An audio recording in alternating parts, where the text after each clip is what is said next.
aku menjadi surprise dalam proses berkesenian itu, selain kita sebagai perupa gitu. Nah, dan ketika tahun 2007 ya, di bulan Mei ini kita melonceng namanya Sangkring gitu. Tahu-tahu dia memberikan tantangan selama berapa tahun, jadi dari tahun 2007 ya, sekarang tahun 2001, 14 tahun.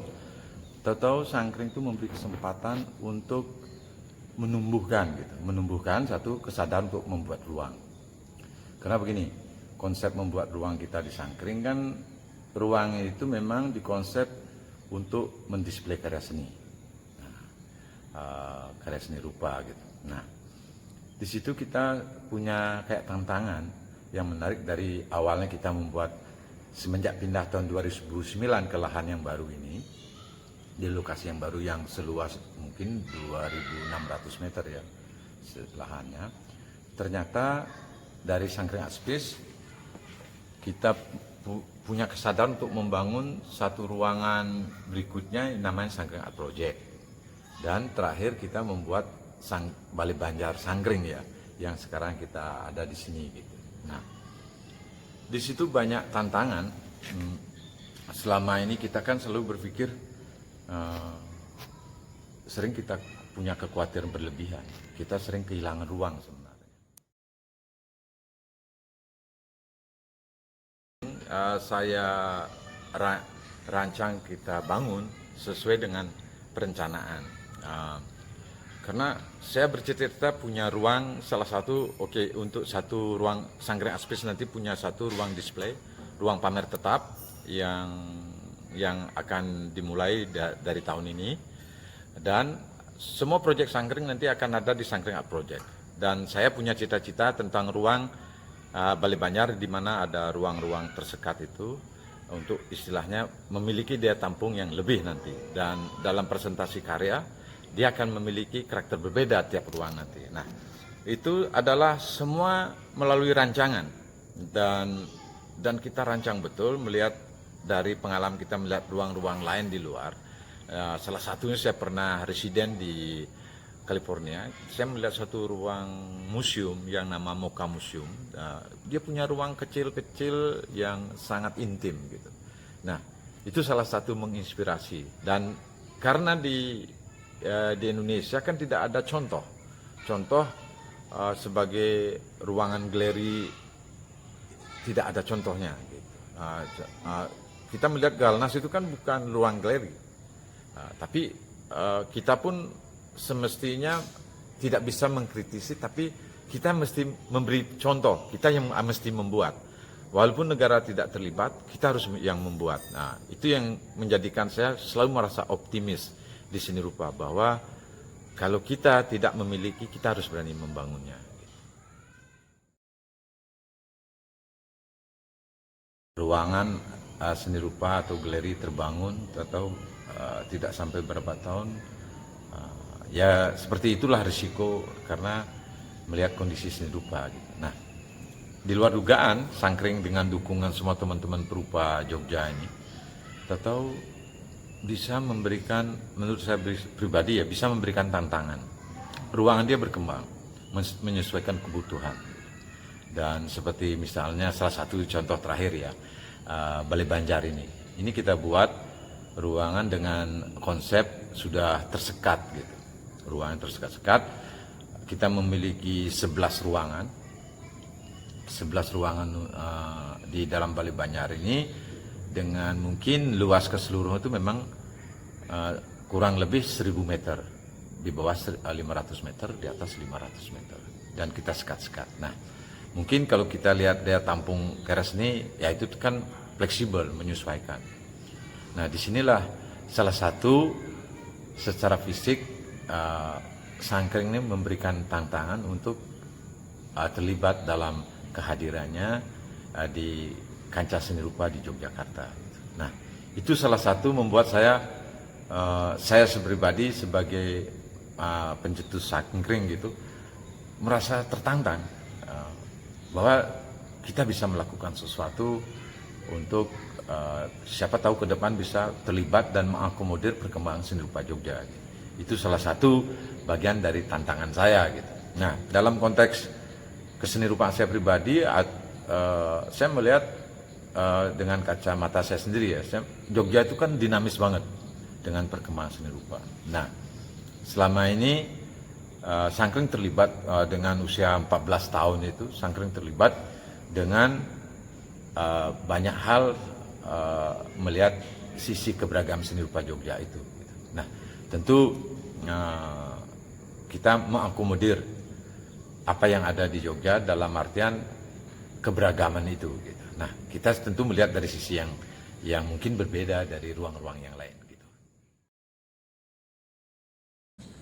Ya, kita menyadari betul bahwa membuat ruang seni itu bukanlah sesuatu yang mudah, dan apalagi dengan kondisi perkembangan seni rupa kita itu sangat menarik. Misalnya saya ternyata di luar dugaan, Sangkring itu bisa mencapai 14 tahun ya. Dan yang bisa membuat bertahan 14 tahun itu adalah karena satu, tentu di situ ada rasa cinta, rasa senang, dan karena kita juga hidup dari lingkungan seperti itu. Karena itu juga kehidupan kita. Nah, itu mungkin salah satu rahasia kenapa ruang ini bisa bertahan 14 tahun. Karena kehidupan kita ada di sini, dan kesenangan kita ada di sini. Dan kesenangan itu tidak ada nilai kalau dipertaruhkan. Sehingga saya mungkin salah satu yang saya pertaruhkan itu mungkin dengan rasa senang itu di ruang atau galeri atau ruang kesenian, ruang pameran yang membuat saya justru semangat.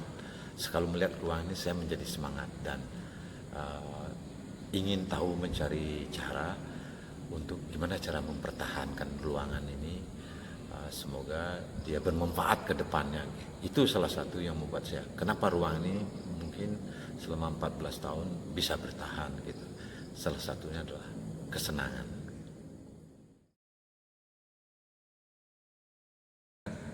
Setelah mendirikan Sangkring Art Space, selama saya menangani pada awal-awal berdirinya, mungkin selama 2 tahun, oleh manajemen saya dikeluarkan, dan waktu itu tentu yang mengelola Sangkring ada tim sendiri bersama dengan grupnya. Saya sadar betul keluar dengan diberi kesempatan untuk membuat program. Nah, akhirnya ketika ruangan ini dikelola oleh teman-teman yang bekerja di sini, timnya, dia bisa mandiri, tidak terkontaminasi oleh pikiran-pikiran saya gitu. Nah, itu yang membuat mungkin salah satu ruangan ini bisa bertahan. Andai kata ruangan ini saya kelola sendiri mungkin sudah hancur, mungkin sudah tutup, karena tentu selera saya yang masuk gitu. Dan selera itu kadang-kadang sebenarnya selera itu selalu pendek umurnya gitu. Sehingga tidak memberi kesempatan kemungkinan yang lain gitu. Nah, itulah ketegasan dari manajemen yang membuat saya merasa akhirnya berterima kasih sekarang. Saya dikembalikan menjadi perupa gitu, kembali lagi. Sehingga saya hanya dikasih kesempatan untuk dalam 1 tahun siapa yang bisa diajak bekerja sama untuk membantu saya. Misalnya saya membuat satu program yang sekarang menjadi Jogja Annual Art gitu.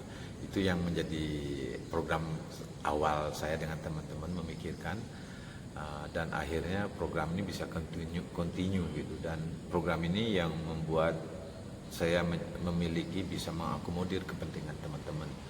Dan program ini sudah ke-6 sekarang gitu. Terima kasih teman-teman atas supportnya.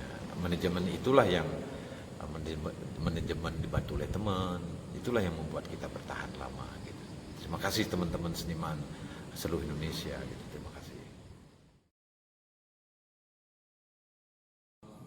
Selama ini saya sebagai di luar pintu lah gitu, melihat manajemen menjalankan program-program di Sangkring, dan mulai mengerucut pada hal-hal misalnya ada satu program namanya untuk jangka panjang, satu program adalah Perupa Muda Yogyakarta. Nah, kita memberi kesempatan dari rentang usia antara 20 sampai 35 tahun, di mana program Perupa Muda ini memberi kesempatan pada teman-teman yang lagi berproses sampai menuju yang profesional untuk menjadi artis gitu. Nah, ini salah satu program yang jangka panjangnya tujuannya adalah untuk mempercepat akselerasi kemunculan seniman, karena selama ini mungkin sebenarnya yang berkaitan dalam konteks ini bisa saja mungkin Dinas Kebudayaan tidak membuat program untuk teman-teman yang berproses menuju menjadi seniman. Nah, karena ini kosong, akhir kami mengambil salah satu program ini, dan semoga ini juga menjadi program yang akan membantu menumbuhkan atau memunculkan perupa-perupa baru nanti ke depannya untuk Yogyakarta gitu.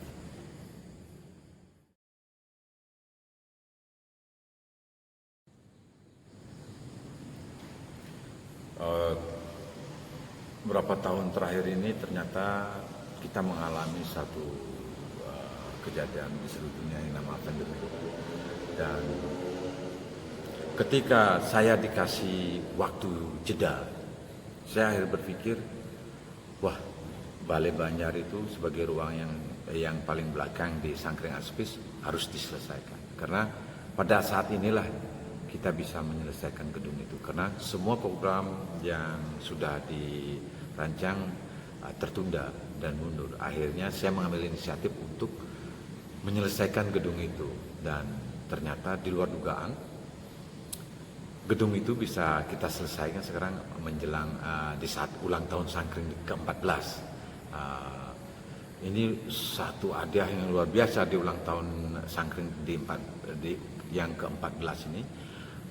Kita bisa menyelesaikan Balai Banjar Sangkring. Nah, kenapa kita bisa menyelesaikan? Di luar dugaan saya termasuk, seniman yang diberi pulung lah istilah Jawanya, keberuntungan gitu, dengan diberikan rezeki, sehingga di luar dugaan selama 1 tahun ini saya bisa menyelesaikan dengan lancar gitu. Dan para pecinta juga tetap mendukung saya, pecinta seni tetap mendukung saya dengan mensupport apa yang terjadi, dan di luar dugaan Balai Banjar Sangkring bisa kita selesaikan. Terima kasih pecinta seni dan para supporter saya yang telah memberi kesempatan. Apa yang diberikan kepada saya kembalikan lagi kepada seni rupa di Yogyakarta, dan saya kembalikan lagi apa yang saya dapatkan dari rezeki itu untuk membangun gedung Balai Banjar.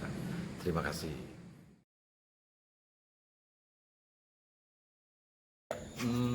Saya sebenarnya ini tidak memuaskan sebenarnya gitu, karena saya masih punya cita-cita membuat satu art camp di Bali. Lokasi sudah ada, lahan sudah ada, dan perencanaan bangunan sudah ada. Dan selesai dari Balai Banjar Sangkring ini, saya punya planning untuk membuat satu ruang di Bali dengan tema lebih ke natural gitu, karena lebih menggunakan sistem landscape-nya gitu, karena alam Bali mendukung itu. Saya pribadi punya cita-cita bikin art camp, dan semua itu sudah dipersiapkan. Mungkin kita mulai start pembangunnya di bulan Agustus planningnya, karena itu salah satu menjadi modal kegelisahan. Melihat saya yang merasa berasal dari Bali, tapi setiap kali kita tidak memiliki ruang interaksi di dunia kesenian Bali. Dan saya punya cita-cita bikin art camp salah satu di Bali, dan semoga ini akan tercapai.